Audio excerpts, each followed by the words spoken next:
and the clock ticked by. I didn't want to be late that night. Everything we had I was betting on.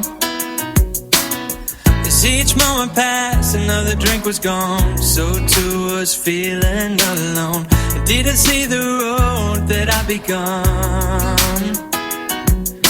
And every time I flash back to the sun going down, sitting on that tree back, tension still makes it hard to breathe. Can't go back to feeling that precious kiss I felt upon beliefs. It's got me like I'm on cloud nine. Got the world in my hands, I'm on my feet. It makes it hard to breathe. Makes it hard to breathe.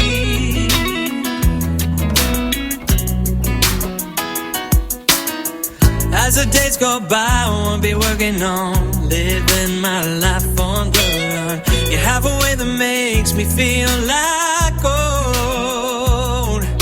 And every time I flash back to the sun going down, sitting on that tree back, tension still makes it hard to breathe. Can't go back to feeling that precious kiss I felt upon belief. It's got me like I'm on cloud nine. Got the world in my hands, I'm on my feet. It makes it hard to breathe.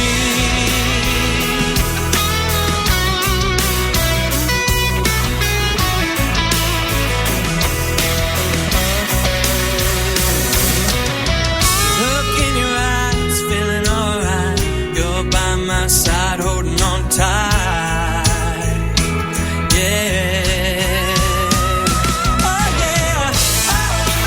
Can't go back to feeling that precious kiss I felt upon belief. Felt upon belief. It's got me like I'm on cloud nine. Got the world in my hands, I'm on my feet. It makes it hard to breathe. Makes it hard to breathe. Yeah. Can't go back to feeling that. Makes it hard to breathe.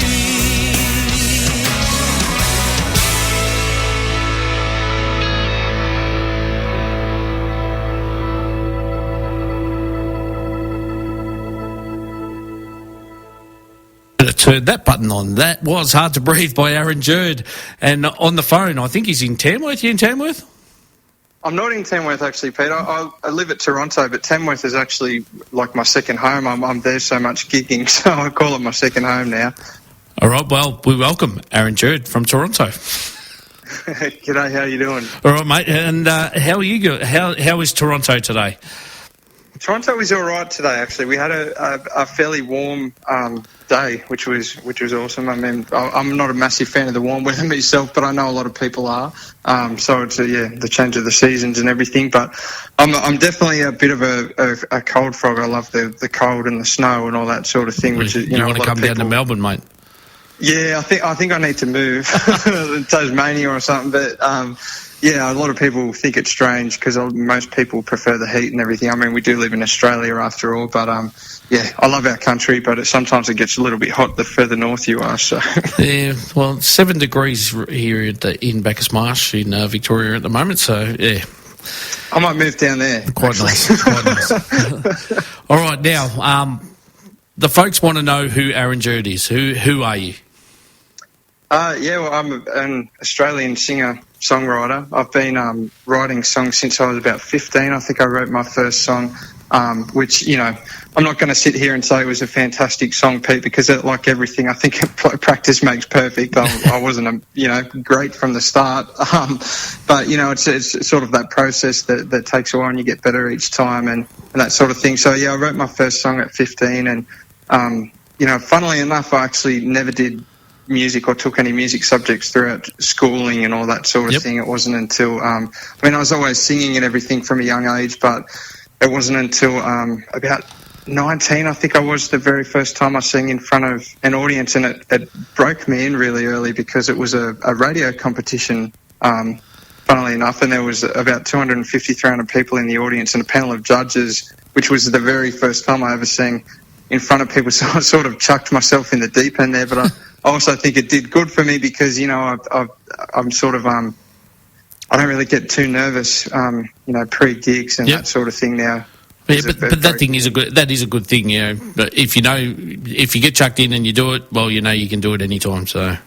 Yeah, that's right. So, it definitely broke me in, and, I'm sort of thankful for it now, to be honest. And just since then, I've studied, at the CMAA Academy of Country Music in Tamworth in 2018, so a couple of years ago. But that sort of kicked me into gear and showed me how to, what I had to do, the business side of, got the juices flowing. Yeah, releasing original music. I mean, I knew a fair bit about the live scene because I've been playing live for a while in bands and duos and that sort of thing. But I mean, I never played my original music because I was always too nervous about what people would think and that sort of thing, which I think a lot of us artists are at different times in our career. But so then after I studied there, it showed me all the business side of everything, and I got to work with some industry professionals and everything as well, and 12 months. I think we're nearly at 12 months the day that I released my first single. So it's been a wild 12 months, that's for sure. Yep. So the first single was, I'm just trying to find it here. Set Me on Fire. That's it. Yep. I did write it down. I've lost my piece of paper. There you go. Set Me on Fire. So. Was there any inspiration behind that, or what was Set Me on Fire about?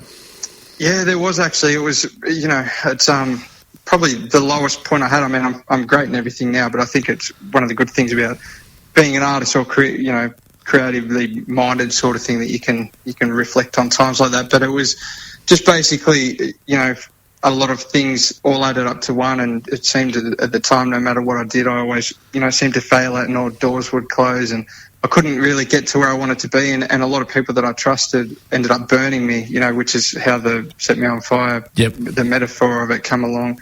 And I think it's just one of them songs that everyone can relate to at some point in their life, you know what I mean? We all have those darker times where, we think that we're going to get out, but we're just wondering when and how we're going to. And I think it just sort of gives, people the feeling too that they're not alone. Like, we all do go through those times, and that was sort of rock bottom for me. I mean, I wrote it about 2 years ago, I think 2 to 3 years ago now. Yep.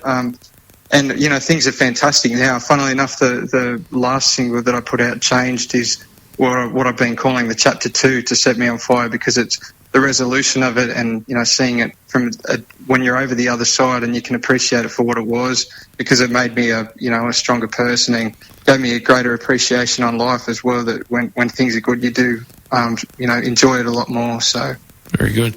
Now, in the middle of Set Me on Fire and Change, you had Hard to Breathe, which is the song we just played. What was that one about? Yeah, Hard to Breathe was just, I wrote it 4 years ago, so it came before Set Me on Fire. But it was, I wrote it before then, but I only just released it second. Yep. Sorry if I'm confusing people. But it's just about, when you find new love and it's all new and exciting, and, it's all peaches and roses, and, you're always happy and have butterflies and that sort of thing. It's just written about that moment because, as a lot of us know, that exciting stage doesn't last forever unless you can keep reinventing it somehow. Well, but mate, it's just I've been with my wife for 30 years now, and we're still find it hard to breathe. Oh, Pete, that's great, man. So, you might have to give me some points because it doesn't seem to happen for me. But that's one of the relationships you hear of that makes you think, oh, that'd be great to have that one day. So congratulations, man. That's awesome. Thanks, mate. Thanks. And you know what? I've been doing this radio show for 5 years now, and she's never listened to one show, so she wouldn't even hear that. Oh no, that's true love right there. There you go. Yep. Now, your influences in country music. I'm just reading here: Brad Paisley, Chris Stapleton, Keith Urban, Rascal Flatts, Jason Aldean. We'll play Jason Aldean's brand new song very shortly. Miranda Lambert and the McClymonts. Yeah. Yeah, it's a bit of a range of. It is very much so. You've got a whole heap of different stuff there. Yeah, there's a lot of different stuff there, and I mean it branches even further than that. You know, funnily enough, I actually grew up on rock music. You know, it was mainly what my parents played, popular rock music and everything. So I didn't really start listening to country music until I was 16, which is when I heard Brad Paisley for the first time, and he drew me in, and he sort of started, you know, my love for country music, and it's been growing ever since then, and you know, broadening to new artists and that sort of thing. I mean, I do listen to a lot of American country music, yep, like the country rock sort of thing, but I also love the traditional, like straight down the line country as well. And you know, a lot of Australian country music is like that too, which is great. And I think Australian country music too is growing like rapidly. So, and just country music in general is so. You know, I think we're lucky to be in the country music industry at this time. Yeah, well, Australian country music is massive at the moment, and especially we've got so many people over in Nashville at the moment doing wonders. Yeah, that's right. And I mean, that would be a goal of mine too, to go to Nashville. You know, not even just to songwrite or, you know, I mean, it would be awesome to work with those sort of people over there, but I mean, I'd just love to go and see it and you know, just and walk around and I mean, I've heard that it's just music everywhere over there, so that would be awesome. I just imagine it would be like Tamworth during festival, but on steroids or something. Oh, yeah, that's right. Yeah, you're not wrong. You're not wrong. All right, now you've got some gigs coming up, which you're playing at the Denny Ute Muster next month. Yeah, I am, and I still can't believe it, to be honest, Pete. And I don't think it will sink in until I will actually walk off the festival stage, and I'll just think, oh, we actually just played here. You know, how did that happen? But I mean, it's been a dream of mine since 2013 is when I went there just to watch, and it was the year that Alan Jackson was performing there. Yeah. And I remember just sitting there, like thinking, watching him perform, and I thought, oh, I'd love to be on that stage one day. You know, and just the whole atmosphere of the Ute Muster and everything really captivated me. And you know, here I am a few years later, and the dreams turned to a reality. So, how would it be if Tim McGraw said, Aaron, would you like to do a duet? Oh, well, I mean, we can only dream, can't we? To be honest, I don't know what I would. Probably just gibberish would come out my mouth, but you know, it would be some form of saying "hell yes." That's it. Yeah, I couldn't imagine that myself. You know. Well, he's another one of my major influences. I love Tim McGraw and his music and everything. So to be able to go to the Ute Muster the year that he's headlining, I mean, I think that's just special in itself. So let alone being able to perform there as well. So I'm really looking forward to that one. Well, he was the first country concert that I ever went to. Oh, really? Tim McGraw, yep. Nice. I've never seen him live, actually. I'd imagine it'd be really good. Geez, I think it would have been 8 years ago now. That was that was my first ever country concert, Tim McGraw. So been and seen him a few times or again. So you know, now with those performers that you've got there as your influences, who today coming up, you know, one of my favourites is Luke Combs. Been and seen him twice. Absolutely love Luke Combs. Have you into his music or? I've listened to a couple of his, you know, the funny thing is with me, some artists, you know, I sort of listen to straight off the bat, and I'm sort of telling other people about them that they have to listen to them. Luke Combs, and there's been a number of others, I hear so much about him, and I've heard one or two of his songs before, but I really have to, you know, sit down and listen to his album, and I can guarantee I will love what he does, because sometimes that just happens.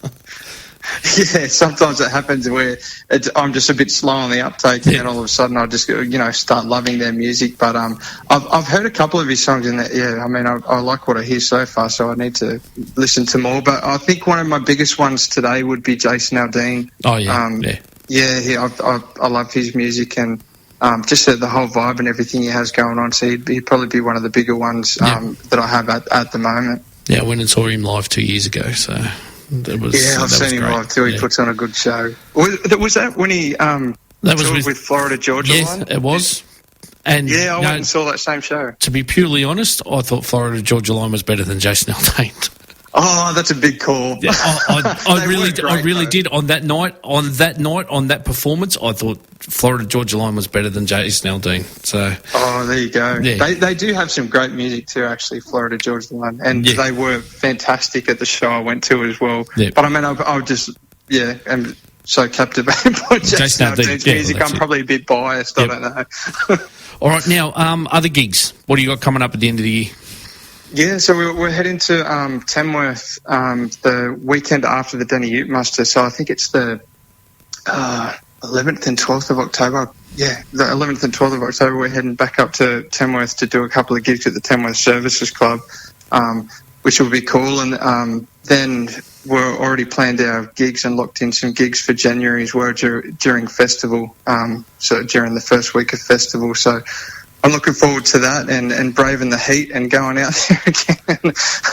I mean, the whole atmosphere of the festival is great. You know, it sort of makes the heat bearable for me, but I feel like I'm melting out there. Yeah, but, you know, I'm probably just being a sook, but you know. That's not for me. I went to Hats Off last year, so that was a good one because that was in July, but it was like -8 degrees, I think, a couple of mornings there in Tamworth. Back then, but I couldn't do the heat. I couldn't stand there, packed house and no air conditioning and all that. That's not for me. Oh, that's it. We actually performed up there during Hats Off this year, and I'm with you there. I love that festival. I mean, it was on a much smaller scale, but just the weather and everything was really up my alley. I think the January this year. When we were up at Tamworth, it was about a 44-degree day or something like that, and we were in the regional Australia Bank stage, the marquee type stages, so there was no fans or air conditioner or anything. It was just up on that stage. I reckon it would have been about 46 degrees or something. It was, it was pretty intense, but the crowd and everything in there was really, they braved the heat and everything, come out to see, so I sort of fed off their energy, which was awesome. Yep. Now, be remiss for me not to ask you, EP, album, coming soon? What's happening? Yep, it's definitely coming soon. I'm in the process. I'm actually been recording, the last couple of weeks and working with my producer to get another few songs down, and then there'll be more songs recorded after that to go on the EP. So there'll be a fourth single that will come out in the lead up to the EP that, fingers crossed, everything going to plan, should be released by the end of the year to early next year. But I'm really looking forward to getting that out there. It's sort of something that I've been working on for a while, but as an independent artist, a lot of us know it hurts money, so we sort of have to work up to it, and sometimes it does take a little bit longer than we'd like, but I think the end product of it should be something I'll be really proud of, so I'm looking forward to that. Awesome. Now, God, I've just lost what I was going to ask you. Yeah, sorry, Pete, I'm probably talking your ear off. No, it's come back. How can the folks get hold of your music? Give us your all your socials and all that sort of stuff, website, whatever. Yeah, so my music's on all of the online platforms at the moment, so Spotify, Google Music and iTunes. They just search my name or the song title and it'll come up. There will be physical copies as well once the EP is released that I'll take around to gigs and that sort of thing as well. We want people buying from you. Yeah, that's it. And I mean, I love getting physical copies. I mean, I still go out and buy CDs and all that sort of thing. So, and I think there's a lot of people like that, out there that prefer the physical copy. Yep. So, well, that's my big drive. If you've noticed on my Facebook page, that is my big drive at the moment, is to get people to buy directly from the artist, not go to these Spotify and iTunes and all that. Go directly to the artist and buy it from the artist, and let the artist get all the money, not them. Definitely. I think if they really like it too, it's buying directly from the artist, allows them, that then goes to funds to make more music. That's it. Sort of, and the artist will sign it for you. No drama. Yeah, that's right. No problem. Yeah, definitely. If they whatsoever. want a signature, for sure. Yeah. All right, mate. Well, look, we look forward to hearing your new EP or album, whichever way you decide to go in later on this year, or later this year, or early next year. Yeah, I'm working towards later this year, but, you know, I'm allowing a bit of a buffer just in case, Yep. so possibly early next year, but I'm working towards the end of the year. All right, mate. Well, look, thanks for joining us tonight, and we better say a big thank you to Beck Belt from the Country Journo, who organised this interview. Yes, she's a legend. She looks after me and all of her other artists a lot, so we're lucky to have her. Very, very, very, very true. All right, mate. Look, thanks for joining us. Good luck with all your future endeavours, and when you get the album or the EP out later this year or early next year, we'll get you back on and we'll have a chat about that. Perfect, Pete. That sounds awesome, man. Thank you so much for having me on your show, and I hope you enjoy the rest of your night and don't work too hard. Oh, mate, I won't. All right, this is Aaron Jurd's brand new song called Changed.